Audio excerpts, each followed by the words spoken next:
MZTV. The first thing I need you to know this morning is that lobsters are the biggest marketing sham, the biggest marketing victory, really, in the history of humanity. I don't know who did this, but a bunch of people convinced a bunch of other people, it might have been a few people that convinced a bunch of other people that roaches that lived on the bottom of the sea were a delicacy. Yeah, sea roaches, basically sea insects. And a small cabal probably decided that these sea insects were a delicacy. And instead of charging like 10 cents for them, which is what they're worth, they decided to charge, $50 an ounce for them and serve them as a delicacy. And now you have people in restaurants saying, "Oh, I ordered the lobster. What do you think of me? What do you think of me? I ordered the lobster." And then they take the ass of the lobster, otherwise known as the lobster tail, and they double the charge for that. This is Martin Zender, and we are in a world that markets basically shit to people who will readily buy it up. Stephen Laycock had a great quote. I don't even know who this guy is, but I attribute it to him because he said it. He said, "Advertising is the art of arresting the intelligence long enough to get money from it." Another great advertising ploy, the greatest of our age, will be seen as, well, Christianity is one of them. That's a whole other topic. The virus, of course, they took this average, ordinary, basically cold virus, flu virus, and they made it into a superstar. Yeah, they pulled this thing from the bottom of the sea and they put it on a marquee and they advertised it as the scariest thing ever. This is the scariest thing ever, and everybody believed them. I think that while people were believing in it, they should have been eating lobster and believing in this virus is the greatest threat to humanity. But the advertising, again, remember, advertising, according to Stephen Laycock, is the art of arresting the intelligence long enough to get money from it. And in the case of the virus thing, I don't even want to pronounce it because I hate it, is arresting the intelligence long enough to take all your money and to crash the economy and to make you stupid and to make you wear masks everywhere, even while you're bicycling by yourself on a sidewalk. Yeah, that's the power of advertising. Only this time, the greatest ad man, quote, ad man, is Satan. Yeah, Satan has done this through humanity, just like he screwed up the whole world by using stupid human beings whose passion is thinking highly of themselves via mass religious indoctrination. Along that line, I'd like to read you a passage from 2 Thessalonians chapter 2. I've read this before, but in the light of lobster and in light of the sea virus, this takes on a whole new meaning. And God is behind all of this. That's the comfort. I appreciated all your comments yesterday. Many of you were comforted by what I said yesterday. What did I say yesterday? Say again? Oh, yeah, it's a simple truth, really, that we're complete in Christ. Yeah, that's a great truth. You can't say it often enough because people, even we believers, are feeling like we're not worthy and, oh, I could be a better person. Well, you probably could, but that's not the point. The point is that you are now complete as you stand. So that's a great truth. But also that God, through Christ, decimated the kingdom of Satan. Decimated it. To the point that now all Satan is a liar. He can't do anything. He can't do anything in a frontal attack. He can't do anything in a frontal attack to destroy you. He can only destroy you via lies. But the big comfort I bring you today is that God is in charge of all this. God has decided that this would be a good way to go to, as we look at the field, separate people who eat up lies like Pac-Man. Remember Pac-Man? Eats up lies. This is the Christian version of Pac-Man. They just eat up lies. To separate the field from those who eat up lies and those who love the truth. This shows you how relative the truth is. God is doing all this, but in this passage I'm about to read you, it's presented as though, the people are doing it. But God is setting it all up. Let me just read the passage. You'll see what I'm talking about. Paul's talking about the man of lawlessness in 2 Thessalonians chapter 2. And, of course, the man of lawlessness, his thing will be deception.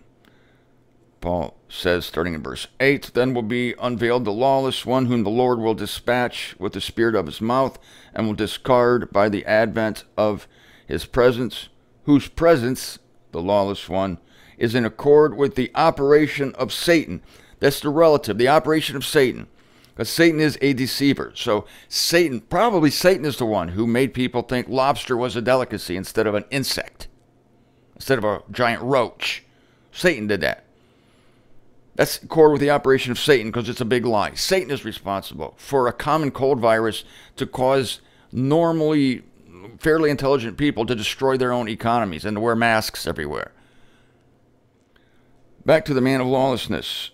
The Lord will discard him with the advent of his presence, but his presence is in accord with the operation of Satan, with all power, signs, and false miracles. The fact that anyone would spend $50 for lobster, that's a false miracle.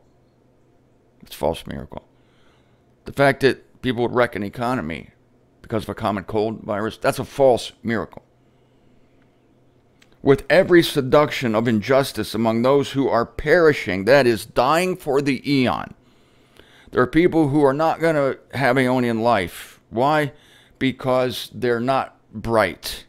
You could say, it's God doing this. Yes, but let me put it another way. It's not that they're not bright. Cancel that. It's that they love deception. They love lies. They go, and this all stems from loving mainstream, loving the prevailing wind, loving what everyone else is doing. This is the whole thing with the masks. You look around, you want to do what everyone else is doing. There's a common nightmare. I hear it from people. Have you ever had this nightmare where the nightmare is you're back in school and everybody's supposed to bring in something, like you're supposed to bring in a duck for your school project, and everyone has a duck except you. You don't have a duck. Everybody's got their ducks. You don't have a duck. And it's a nightmare that you're the only one in the school that doesn't have a certain thing. Or you show up without your pants on. Sometimes I go outside and I'm wearing my running shorts, but they're very light, and I have to look down to see, am I wearing any shorts? If I possibly gone outside not wearing anything from the waist down? And so you have to be careful. But this is a nightmare that you're the only one not doing something.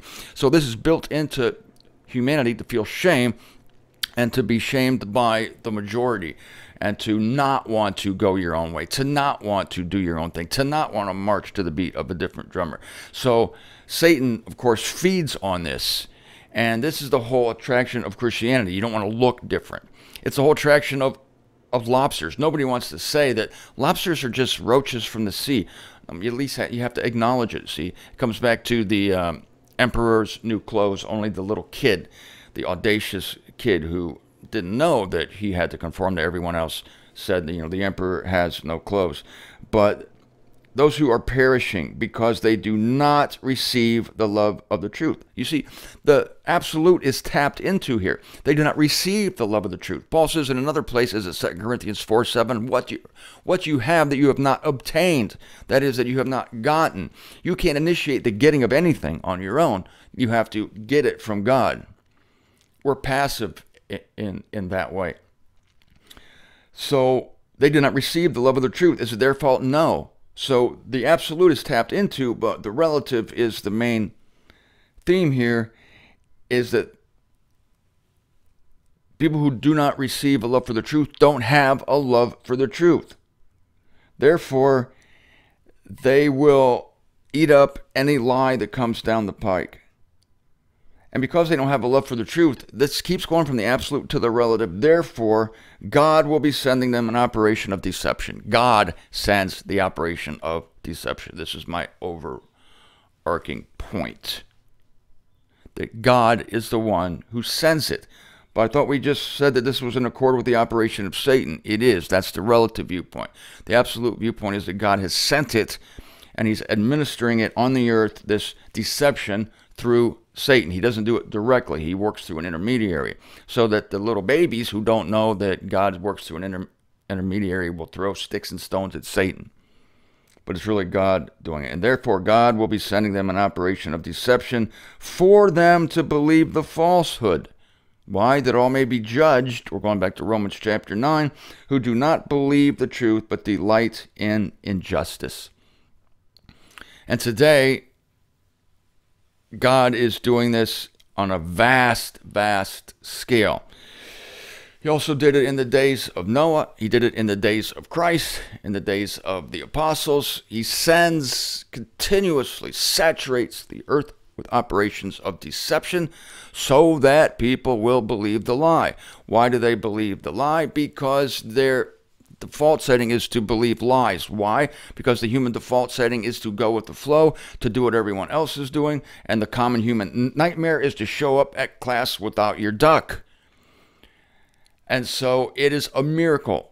Think of this now. It is a miracle then, isn't it? With all this working against the human race, and this is, again, the default setting of everyone.